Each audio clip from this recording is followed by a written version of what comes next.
puedan fijar en su mente ya esto que lo han visto en forma teórica, ¿no? La lectura que han realizado ustedes, de las bases técnicas de la IEPINUT.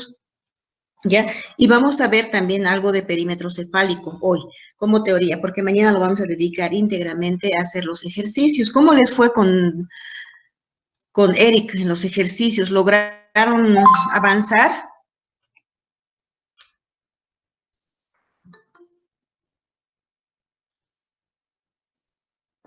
Sí, licenciada.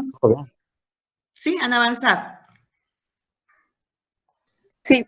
Ya, de todas formas, mañana vamos a ver todas las dudas que tengan en torno al uso de las tablas. ¿Listo? Hoy vamos a empezar entonces con estos dos temitas que son cortitos, pero que vale la pena que vayamos hablando sobre ellos. ¿Listo? Primero vamos a hablar acerca de las curvas. Ay, estos chicos que entran tarde. Este no voy a admitir. Ya. Esperen.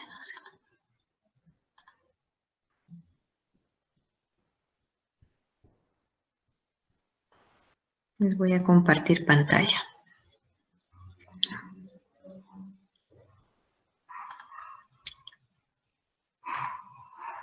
Ya. Si han podido inspeccionar, ver la página de la Organización Mundial de la Salud, seguramente han encontrado esta presentación, que no sé si la mayoría lo hizo, ¿no? Esto es clave para iniciar nuestra materia porque, como ustedes saben, el crecimiento y el desarrollo de los niños menores de 2 años principalmente es vital y definitivo para crear los cimientos de lo que va a ser el crecimiento y desarrollo de la persona en sí, ¿no es cierto? Entonces, más que, se prioriza al menor de 5 años, pero con mayor énfasis al menor de 2 años, porque si ustedes ven en esta tendencia, en esta curva de crecimiento, van a ver que el mayor crecimiento en la vida de la persona es desde el nacimiento, ¿no? Hablando desde el nacimiento es hasta los 2 años de vida, ¿ya? Entonces, eso es vital para nosotros y esto se ha evidenciado con el estudio que realizó la Organización Mundial de la Salud, ¿no? Para sacar los estándares de crecimiento para los niños y niñas de todo el mundo, ¿no? Entonces, había en lo que es bases técnicas las diferencias que hubo o la justificación que hubo para realizar estas curvas.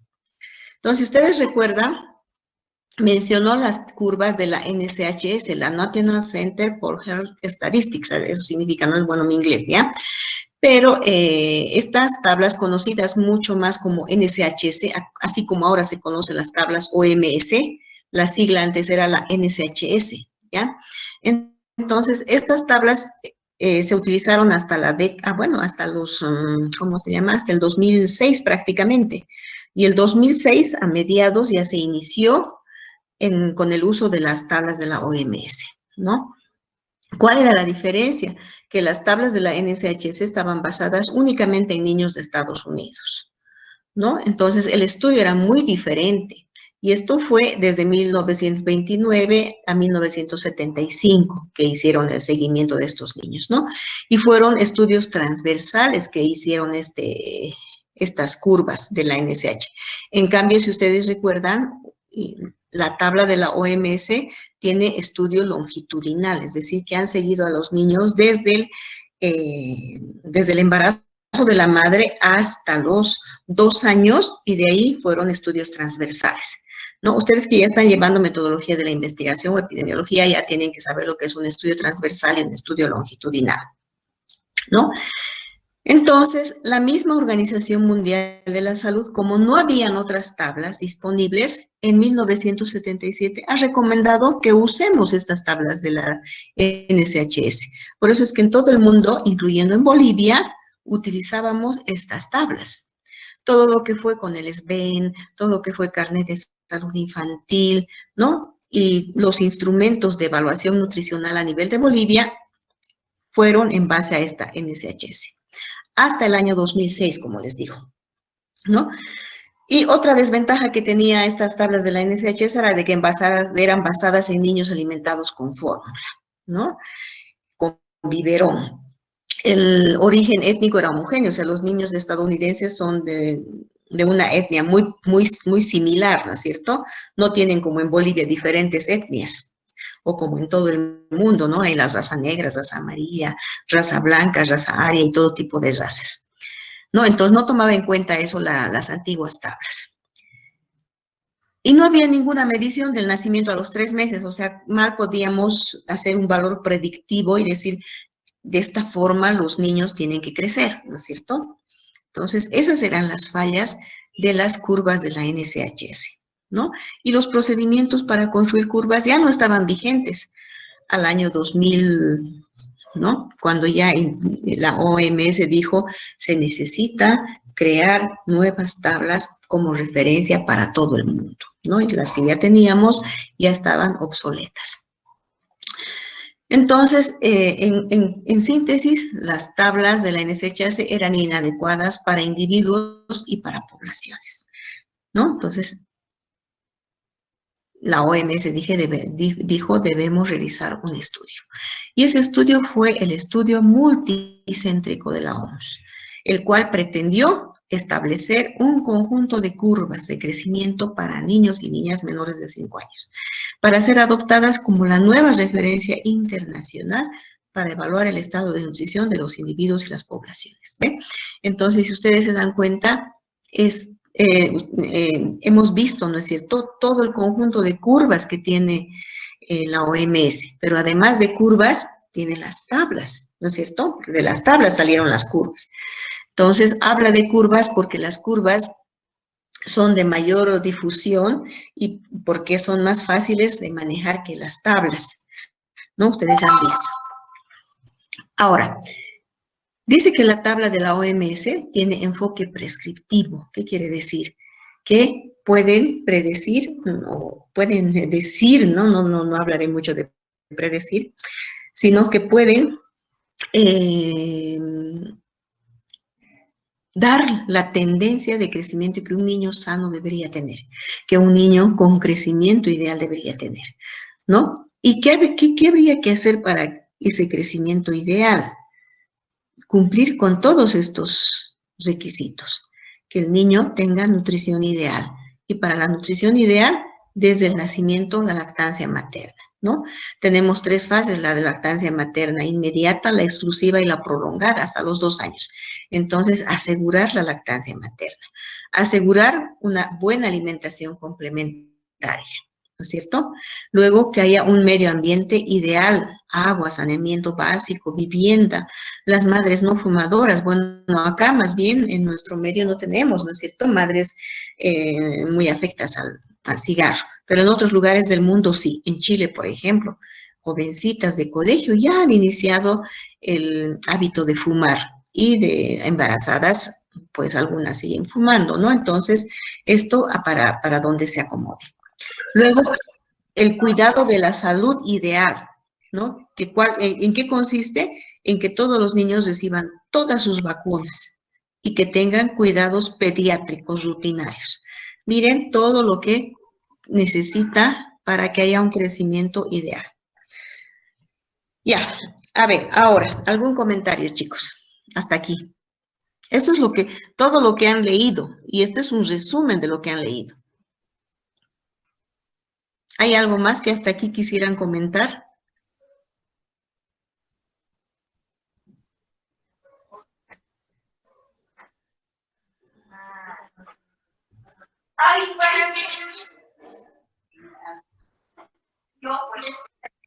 Apaguen sus micrófonos los que no están. Buenas tardes. Sí, dime. Necesito una consulta. En estas tablas y en el estudio de la OMS, Sí. los países que toma en cuenta son países que tienen igual bastantes etnias diferentes. Obviamente, retirando del caso a lo que sería Estados Unidos, pero Brasil tiene bastantes inmigrantes asiáticos y también de Medio Oriente. No Así sé es. cómo será la situación de Ghana, Ujú. pero también está Noruega, el cuarto país, ¿cuál era? Noruega, Bueno, India. Noruega mantiene, sí, Noruega, bueno, el mismo perfil, no todo es uniforme, pero en el caso de Ujú. la IA hay y mucha diferencia, ¿no? Entonces, Claro, ¿sabe por qué se han tomado esos países en particular? ¿O solamente por obtener una muestra que no es tan grande? no, más bien han querido que la muestra sea representativa y que los países elegidos tengan diferentes etnias dentro de ellos y que también algo de que, en que tomaron en cuenta es de que también sea población, por decirles, de países que son industrializados y que piensan que su raza es superior a otras, ¿no? Por ejemplo, la Noruega, ¿no? Que son altos, grandes y todos casi de raza blanca, ¿no es cierto? Entonces, también se toma en cuenta este aspecto, ¿no? De que haya, haya una variedad de las diferentes etnias para poder compararlas entre sí, ¿no? Entonces, fueron seleccionadas por ese motivo. Y otro aspecto es de que fueran representativas de cada continente del mundo, ¿no? No lo hicieron solo en Sudamérica o en América o solo en Europa, sino hicieron en todos los continentes, ¿no? Brasil estuvo como representante de Sudamérica, ¿no es cierto? Entonces, y los otros países, bueno, de Europa, de la India, de Asia, ¿no? Europa, Asia y todo lo que es América. Entonces, fueron eh, representantes, diríamos, ¿no? De cada continente. ¿Ya? Y ojo que también debía haber ciertos requisitos, como que hayan los lugares de investigación y que las mamás y la gente estuviera dispuesta a contribuir con esta investigación por un largo periodo de tiempo, porque el estudio no fue un año nada más, fueron casi 5 años que estuvieron con el estudio, desde la preparación, diagnóstico, todo el estudio longitudinal que hicieron hasta ¿cómo se llama? La publicación de las tablas, ¿no? Entonces, y si ustedes han leído los criterios de admisión para las poblaciones, ¿no es cierto? Entonces, fueron todas estas que ustedes han leído. Número suficiente de familias con situación socioeconómica alta, altitud menor a 1500, población con bajo desplazamiento, ¿no? 20% de madres siguiendo las recomendaciones de alimentación, existencia de apoyo en lactancia materna, presencia de instituciones de investigación, ¿no? Estos fueron los requisitos. Entonces, imagínense que hayan elegido un lugar donde no haya una institución de investigación, entonces, ¿quién podría hacer este trabajo? ¿No? Entonces, debería ser un trabajo con mucho seguimiento, y por eso debía haber la presencia de instituciones de investigación. Estos serán uno de los criterios de admisión para las poblaciones.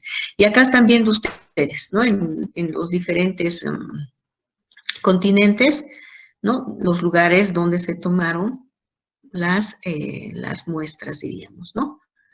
Para realizar el estudio, ¿no? Los 5 continentes.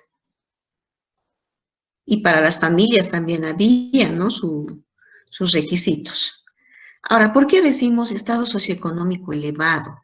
Porque estas familias deberían de proporcionar a sus niños todo lo que requieren para otorgarles un crecimiento ideal, ¿no? Entonces no podían elegir familias pobres, porque estas probablemente no tengan todos los medios como agua potable, como alimentación adecuada para los niños. Entonces, estos niños no iban a crecer en forma ideal. No se olviden que un patrón de referencia es algo ideal, ¿no es cierto? Por eso dice patrón, un modelo, una referencia.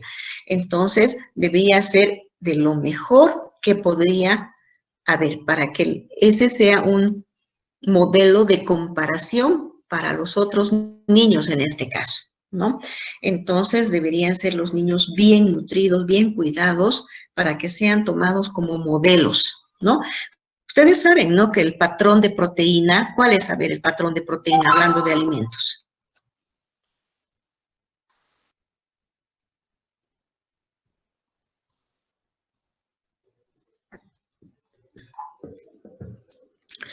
¿Qué alimento es considerado como el patrón en cuanto a proteínas?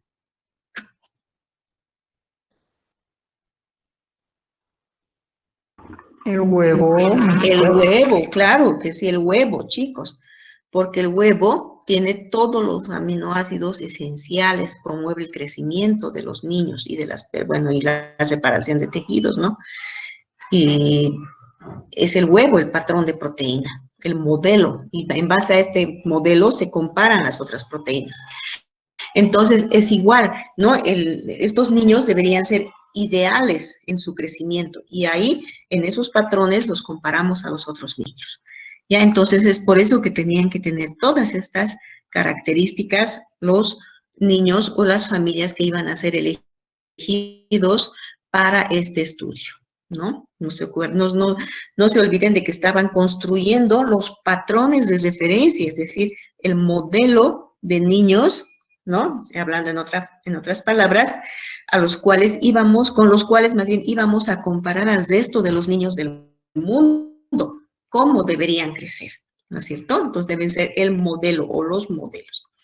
¿Ya? Y entonces el diseño habla de esto, ¿no es cierto? Longitudinal quiere decir que es un estudio largo, un estudio donde se va haciendo un seguimiento minucioso en todo el transcurso de los años de vida de los niños. Les había mencionado que hasta los 2 años prácticamente fue un estudio longitudinal, porque se siguió a estos niños desde que estaban inclusive en el vientre materno, porque las mamás que iban a entrar al estudio tenían que estar dispuestas a amamantar, tenían que tener ¿qué se llama? Un parto único, no tenían que ser fumadoras y otros requisitos, ¿no? Entonces, desde ahí ya se siguió, miren, y luego nació el niño y lo siguieron en forma longitudinal. A su vez, a año y 6 meses de los niños, ¿no? En el estudio, también se hizo el estudio semilongitudinal o transversal. ¿Qué quiere decir? Que también lo siguieron a los niños, pero que a su vez, ¿no? Hicieron cortes. Aquí hago un corte para ver cómo están estos niños, otro corte y otro corte. ¿Ya? Son diferentes cortes en lo que es transversal. En cambio, longitudinal es continuado, hay un seguimiento continuo. ¿Ya? Entonces, fue de esa forma, por eso es que duró años el estudio. Y se siguieron 8.400 niños, ¿no es cierto? Entonces, esa. Y el crecimiento logrado son varios indicadores, ¿no? Que se han ido obteniendo de todo este estudio. Peso para la edad, longitud o talla para la edad, peso para longitud, talla, que es lo que más vamos a ver ahora, ¿no? Lo que está con amarillo, índice de masa corporal para edad, es lo que más se utiliza, ¿no? Luego tenemos también circunferencia media del brazo para la edad, pliegue cutáneo del tríceps para la edad, pliegue cutáneo subescapular para la edad, circunferencia cefálica para la edad, que esto no está en amarillo porque la vez que presentaron este estudio, todavía no consideraban tan de importancia en salud pública considerar esta circunferencia, pero ahora ya se ha incorporado en las normas y esta como norma medir la circunferencia cefálica, que es lo que vamos a ver luego. No, en los niños menores de 2 años principalmente. Esto en razón de que, bueno, pues ha venido la enfermedad del Zika y, bueno, esto tiene sus repercusiones, ¿no? Más adelante lo vamos a ver. También, aparte de los estándares de crecimiento, la OMS nos da una tabla de velocidad de crecimiento y esto es bien interesante, esta tabla, chicos, ¿no? Que lo vamos a ver si nos alcanza tiempo en este momento también, donde nos dice cuánto de peso debería aumentar paulatinamente a medida que este niño va creciendo y cuánto de talla o longitud también debe aumentar a medida que va creciendo, ¿no? Que muchas veces estos datos no lo teníamos. ¿no? En realidad con la NSH no teníamos estos datos. ¿Cuánto debería ser la circunferencia cefálica del brazo y el índice de masa corporal, ¿no? Entonces, muchas veces nos dice, ¿y cuánto debería crecer mi hijo? Y a tal, ¿cuánto debería crecer por mes o en 2 meses o en 3 meses cuando le traiga, licenciada? ¿Cuánto más debería crecer? Nos preguntan y nosotros, ¿de dónde vamos a sacar esa información? Ahora tenemos la tabla de velocidad de crecimiento en los niños, ¿ya? Que lo vamos a ver y les voy a pasar también. Entonces, si ustedes han visto, la referencia OMS no solamente es para ver ¿cómo se llama? El crecimiento, sino también el desarrollo motor, ¿no? Como el niño va adquiriendo estas habilidades que hacen que de un niño pequeño que no sabe absolutamente nada más que probablemente los reflejos de succión y todo lo que, con lo que nace, posteriormente va adquiriendo nuevas destrezas, ¿no? Como el pararse, caminar, hablar y todo aquello. Entonces, también este estudio nos da las pautas, los hitos de desarrollo en los niños menores de 5 años. ¿Ya? Como acá, por ejemplo, están las ventanas de logros para 6 hitos motores gruesos, ¿no? Los motores gruesos han debido llevar en psicología, creo que ya han llevado, ¿no? Psicología, chicos. Entonces, por ejemplo, aquí dice, ¿de dónde a dónde? Hasta los 9 meses, ¿no? Con un lapsito de tiempo, 9 meses, 9 años, 9 meses, 1 mes, 2 meses, casi 3 meses, se sienta sin apoyo. Se para con ayuda hasta los 11 meses, prácticamente antecitos, unos días antes de los 12 meses. Gatea con manos y rodillas hasta los 14 meses, camina con ayuda hasta los 14 y medio meses, se para solo hasta los 17 y medio meses y camina solo hasta los 18 meses, ¿ya? Estos son los hitos de motores gruesos, ¿no? Claro que hay algunos que van a caminar quizá un poco antes, un poquito después, pero este sería el promedio, ¿no? Para lo cual hay que ir viendo a los niños cómo van adquiriendo esas destrezas. Y también nos sirve para orientar a la madre o al padre, ¿no es cierto? ¿A qué edad ya debería gatear su niño? Hágale practicar, que gatee, o hágale parar con ayuda, ¿no es cierto? Para que vaya aprendiendo nuevas destrezas, ¿ya?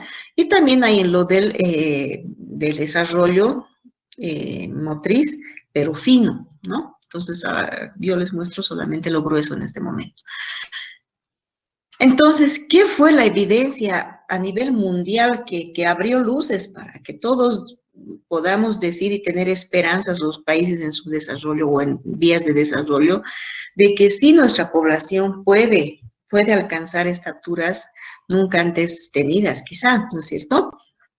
Esta gráfica que nos dice que en cualquier lugar del mundo donde estaban, miren, los niños, independientemente del lugar donde hayan estado viviendo, independientemente de la alimentación que tienen, porque no es igual la alimentación de Brasil con la alimentación de Noruega o de la India, es muy diferente, ¿no es cierto? Sus hábitos son muy diferentes, pero la idea es de que cubran sus requerimientos nutricionales, que consuman la lactancia materna, ¿no?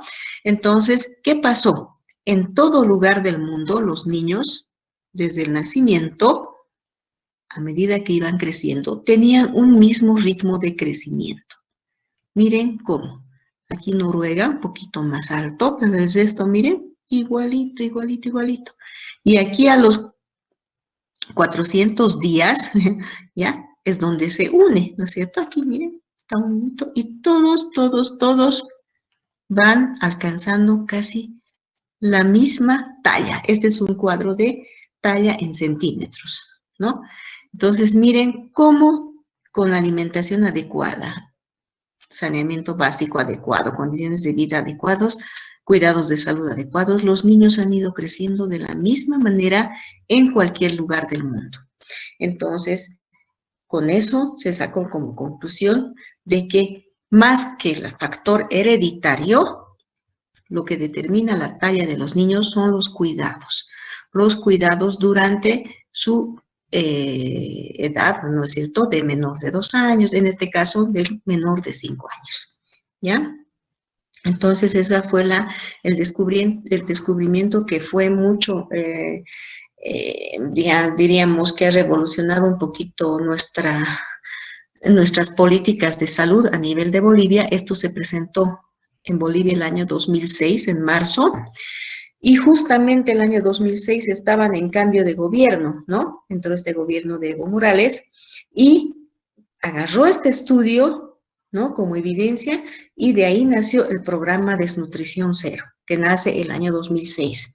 Y con programa Desnutrición Cero, lo que era antiguamente solo AIEPI, Atención Integral de Enfermedades Prevalentes de la Infancia, se convirtió en el AIEPI-NUT, AIEPI nutricional, donde se dio mayor énfasis a los cuidados de los niños, ¿no? En el aspecto nutricional. Se incorporaron las chispitas nutricionales, se incorporó el NutriBebé, se incorporó muchas estrategias que fueron a fomentar, ¿no? Y también de ahí nacen lo que son los bonos, ¿no? El bono Juana Zurduy, que posteriormente vino, ¿no? Para que todos los niños tengan la posibilidad de tener mayor cuidado de salud y de nutrición, ¿no? Posteriormente a la IEPI-NUT del año 2013 más o menos, ya se incorporó el continuo de atención en el curso de la vida, porque solamente el IEPI veía niños menores de 5 años, pero se quedaba sin protección los escolares,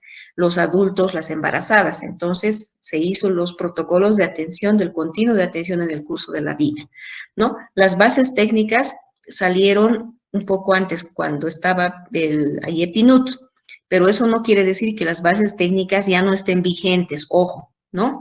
Sino que se cambió de protocolo, ampliándolo, se cambió el nombre, pero las bases técnicas continúan, porque esas son, como su nombre lo dice, las bases científicas para que justifican todo lo que se está haciendo actualmente en lo que refiere a políticas de salud y específicamente en nutrición, chicos. ¿Ya? Entonces, miren qué historia tiene todo esto, si estamos hablando desde el 2006, ¿no es cierto? Del por qué todo es lo que ha venido siendo así. Entonces, en Bolivia se hizo el estudio de línea de base, donde se vio de que el 32% de la población de niños menores de 5 años, específicamente menores de 2, ¿no? Eran desnutridos crónicos, tenían talla baja. Entonces, de ahí surgió el zinc, por ejemplo, para el tratamiento de talla baja y varias otras cosas, como les digo, las chispitas, el NutriBebé. El NutriBebé es un alimento complementario que está elaborado especialmente para mejorar la talla de los niños. Esa es la finalidad. No para luchar contra la desnutrición, sino para eliminar o para mejorar la talla de los niños, ¿ya? Que también contribuye a reducir la desnutrición crónica, por supuesto, ¿no? Entonces, ¿por qué? Porque los niños de Bolivia pueden alcanzar tallas al igual que los niños patrones de referencia. ¿Ya? Y en una curva, que no la encuentro, ¿no? Se muestra pero está en las bases técnicas y ustedes lo han debido ver, que hay una comparación de los niños de Bolivia con el resto del mundo. Hasta los 6 meses, nuestros niños están a la par de los niños del resto del mundo, porque en nuestro país todavía se fomenta la lactancia materna, las mamás dan de lactar. Pero a partir de los 6 meses, como nuestros niños se van desprendiendo de esta curva y va bajando así, como está el cursor, ¿no? Y a los 5 años ya vemos una diferencia más o menos de 8 a 10 centímetros en nuestros niños en comparación con el resto del mundo, ¿no? ¿Y esto por qué? Se debe a que ya posterior a los 2 años, a los 6 meses, la mamá muchas veces no le da la alimentación complementaria adecuada, y empieza ya con el destete al año de edad, no reemplazan esa leche materna con una leche natural, ¿no es cierto? Entonces, todo eso hace que nuestros niños vayan creciendo lentamente. Además que la alimentación complementaria no es adecuada, las mamás les dan sopitas, calditos, refresquitos y todo tipo de golosinas que no alimentan al niño y lo van pues van deteniendo su crecimiento, ¿no? Entonces, este crecimiento de 8 a 10 centímetros que perdieron en sus primeros 2 años de vida, y eso ya no lo recuperan, ya van arrastrando al resto de su vida. Entonces, si un niño boliviano tenía que ser de 1,70, probablemente se quede de 1,60. Una niña que tenía que ser de 1,60, probablemente se quede nomás con 1,50, ¿ya? Entonces, esas son las consecuencias de la mala alimentación, ¿no? En nuestros niños Doctora, principalmente. Dime. ¿cuál sería la alimentación complementaria correcta a partir de los 6 meses? Ya, ¿cuál sería? Pues chicos, ustedes están llevando o ya han llevado nutrición básica.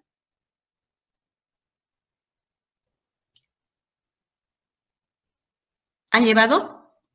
Solo díganme si han llevado, con la licenciada Guanverde. Sí. ¿No es cierto? Entonces ahí deberían haber llevado, pero ojo, tienen las bases técnicas. Ahora, tienen que tener el continuo de atención en el curso de la vida. ¿Tienen ese documento, chicos? No, no. Hay en el internet, pero de todas formas, si no hay, se los voy a buscar, porque es documento base. No es parte de la materia. Perdón, Saltamos. Sí, dime. licenciada, ese documento, el continuo de atención, el que he encontrado es del 2013. ¿Esa es la última actualización o existe otra? No estoy segura del año, pero si tienen ese, está muy bien. Es de Bolivia, ¿no es cierto? Sí, Ya, sí, está bien ese, porque de ahí, si ha habido cambios, ha habido muy poco. Lo que pasa es que el ministerio saca el documento, ya, y a veces, como tiene tantos centros de salud, tiene que mandar a todo lado, se acaba la publicación. Entonces sacan una nueva publicación que puede ser de aquí a 3 años, por decirles, pero muchas veces actualizan algo o alguna vez sacan lo mismo.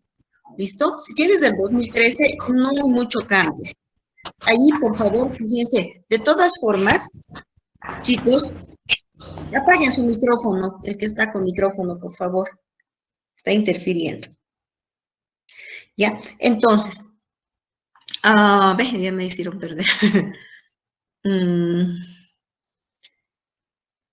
el documento. Sí, del documento, ¿no? De todas formas, les iba a comentar de que para que no te quedes sin respuesta de cómo debería ser la alimentación complementaria ideal, ¿no? Tenemos que basarnos en la estrategia del FADO, frecuencia, cantidad, densidad y utilización, ¿no? Eso, si ustedes dominan eso, no les va a ir mal en una orientación nutricional a la madre. Por supuesto que es bueno que nosotros hagamos el cálculo del requerimiento de los niños por edad, y eso lo haremos a nivel de una consulta individualizada. Pero si se trata de recomendar a un paciente, ¿no? Entonces hay que hablar de frecuencia. Y a los 6 meses, un niño tiene que empezar, ¿no? Con la frecuencia de 2 comidas al día, luego 3, y ya a los 7 meses ya tiene que comer 5 comidas al día. 8 meses, 5 comiditas al día, ¿no es cierto? La frecuencia. Y la cantidad es bien facilito. A los 6 meses, iniciando, empieza con 2 cucharitas, ¿no? 3 cucharitas, 4 cucharitas, o sea, por semana. Cosa de que a los 7 meses ya ese niño consuma 7 cucharas en cada comida. A los 8 meses, 8 cucharas. 9 meses, 9 cucharas. 10 meses, 10 cucharas por comida, ¿no es cierto? Entonces, ejemplo, a los 10 meses debe comer 10 cucharas en cada comida. ¿Cuánto de frecuencia? 5 comidas al día, 10 cucharas. Ya estamos en el FADU, hemos dicho, frecuencia, cantidad. Densidad. ¿Cuál es la densidad? Se refiere al espesor de la comida. No debe ser liquidito, ¿no? Calditos, líquidos, ni juguitos. Deben ser aplastaditos, tipo puré o papilla, ¿no es cierto? Si es una sopita, por ejemplo, de arroz con zapallo, ¿no? Ese zapallo debe estar aplastado, el arroz aplastado y agregado de aceite, ¿no? unas gotitas de aceite. Eso le da densidad energética. Y eso para cada comida, variando entre cereales y frutas, verduras, dependiendo de la edad. Por eso les digo, revisen sus cuadernos, porque ojo, también hay que ver qué cosas vamos a ir incorporando paulatinamente, ¿no? Y la utilización, que es la última letra del FADU, se refiere a que el niño debe estar sano para utilizar de forma adecuada esos alimentos. Si un niño está con diarrea, si está con fiebre, no lo va a utilizar bien porque va a comer y lo va a sacar todo por atrás, ¿no es cierto? O por la fiebre no va a tener apetito, entonces debe cumplir esos 4 requisitos. Repasen, les ha dado la licenciada Guamberdi, y también esto está bien bonito desglosado en este continuo de atención en el curso de la vida. ¿Ya, chicos? Ya, esto ya no lo vamos a ver mucho porque ya lo han leído. Hay una diferencia entre la tabla OMS y la NSH, ¿ya? Entonces, ¿cuál va a ser esa diferencia en concreto? Dice, la prevalencia de talla baja aumenta en la mayoría de los grupos de edad. Es decir, si comparamos la OMS y la NSH, ¿qué pasa? Los de talla baja aumentan. ¿Por qué? El nuevo modelo de crecimiento de los niños con la referencia OMS nos dice que nuestros niños tienen que ser más altos, más delgados y más altitos. Ya no es el hecho de decir, qué bonito tu niño tan gordito, o qué niño más gordito y qué bonito, ¿no es cierto? Que antes era nuestra idea eso, que era gordito sinónimo de bonito, ¿sí o no? Sí, licenciada. Sí, Sí, licenciada. dime. ¿No? Entonces, Ah, licenciada, una consulta, perdón, magíster, una consulta. Respecto a algo que tocaba a las proteínas y a la densidad calórica, la OMS hace una recomendación de 0,08 por kilo en el caso de las de ya, proteínas, perdón. de proteínas. De proteínas, en el caso de ya la persona desarrollada para mantener Sí. su masa muscular normal. En el caso de los niños, se mantiene No, esta no, recomendación. no. La pregunta es la siguiente. Estuve revisando y esa recomendación en realidad a lo largo de los años ha ido cambiando y ya no es, la mayoría de los estudios ya no recomienda el 0,8, sino más bien subir incluso a 1 y a 1,5 en el caso de las personas que no llegan a hacer actividad física. En el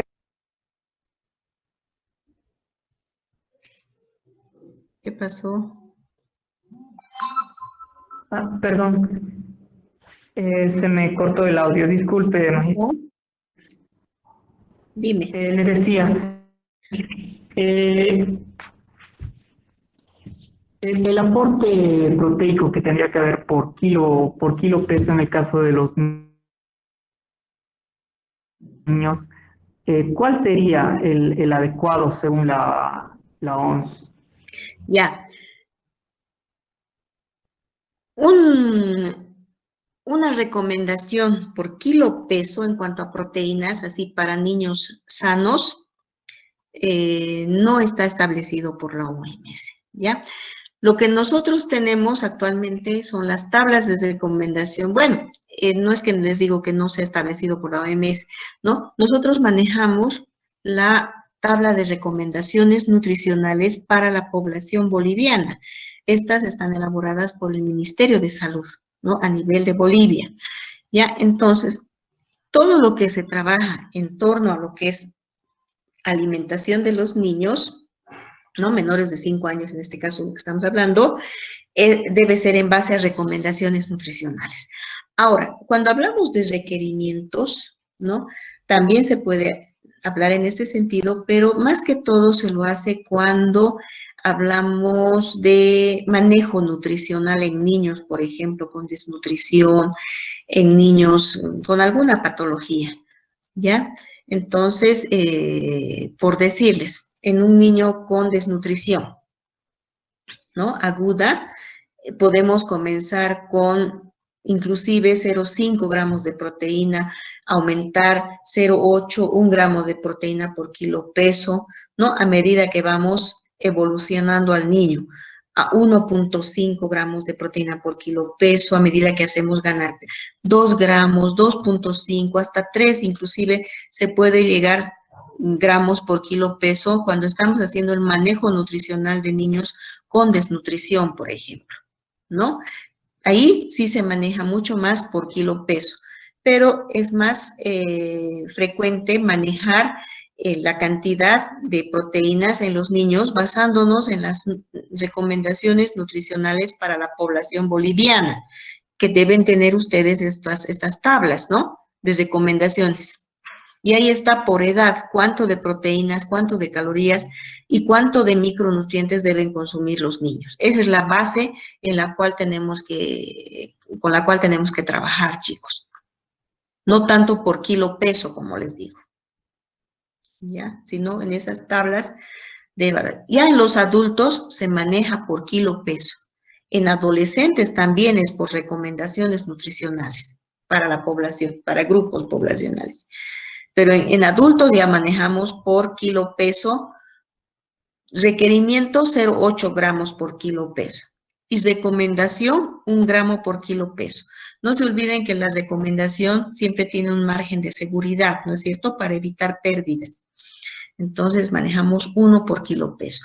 Ahora, si bien en algunas bibliografías nos dice que la cantidad de proteínas se podría aumentar hasta 1,5, ojo, dependiendo de qué actividad requiere y en qué etapa de su adultez está esta persona, ¿no es cierto? Entonces, en jóvenes estudiantes, acepto que puede ser hasta 1,5, porque muchos de ellos practican algún deporte, ¿no? Pero en personas adultas ya a partir de los 35, 40 años, máximo es 1 gramo por kilo peso, porque no se olviden que la proteína también se degrada y para ello utilizamos el hígado y el riñón que tienen que detoxicar, metabolizar y puede haber daño, ¿no? Entonces, no es conveniente dar mucha proteína. Incluso alguna bibliografía, ¿no?, menciona de que el requerimiento únicamente es 0,7 por kilo peso, ¿no? Pero estandarizamos y manejamos siempre el 0,8 por kilo peso, que no es mucha cantidad, ¿no es cierto?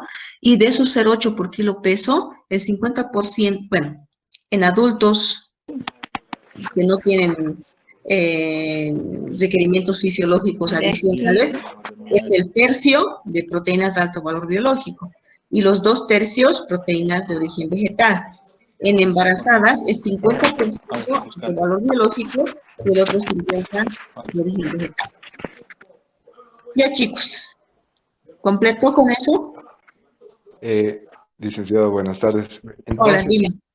eso quiere decir, por ejemplo, como vemos nosotros a estas personas que son dedicadas al fisicoculturismo, estas personas a la larga, o sea, hay personas que, por ejemplo, practican el fisicoculturismo hasta sus 40 y 50 y Sí, más, ¿no?